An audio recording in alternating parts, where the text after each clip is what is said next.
എന്താണ് പ്രതീക്ഷിക്കുന്നത്? അവർക്ക് എന്തെങ്കിലും പ്രശ്നം വന്നാൽ അല്ലെങ്കിൽ അവർക്ക് എന്തെങ്കിലും പങ്കുവെക്കണമെങ്കിൽ കേൾക്കാനുള്ള മനസ്സ്, അവർക്ക് കേൾക്കാൻ സമയമില്ല. അവർ കേൾക്കാൻ സമയമില്ല. അതുകൊണ്ടാണ് സ്വാമിജിയുടെ അടുത്ത് പറയുന്നത് UCCI, അത് ഇറ്റാലിയനിൽ എന്റെ കൊച്ചി എന്ന് ഉച്ചാരണം ചെയ്തു. അത് ഇത്രയും ഉണ്ടാവുള്ള ബാഗ് കാണാൻ 5 ലക്ഷം രൂപ.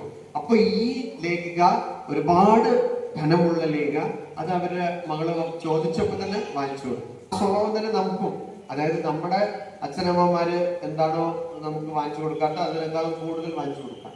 അപ്പൊ അത് വലിയൊരു പ്രശ്നമാണ്. എന്തുകൊണ്ടാണ് ഇതൊരു പ്രശ്നം? നിങ്ങളുടെ വീട്ടിൽ ഉള്ളപ്പോ, നിങ്ങളുടെ നിരീക്ഷണത്തിൽ ഉള്ളപ്പോ നിങ്ങൾ ഇതൊക്കെ വാങ്ങിച്ചു കൊടുക്കും. ആ കൊച്ച് സമൂഹത്തിൽ പുറത്തു പോകുമ്പോൾ അവരാഗ്രഹിക്കുന്ന കാര്യങ്ങൾ അവർക്ക് അങ്ങനെ വിചാരിച്ചാൽ തന്നെ ആഗ്രഹിച്ചാൽ തന്നെ കിട്ടോ? കിട്ടില്ല. അവർക്ക്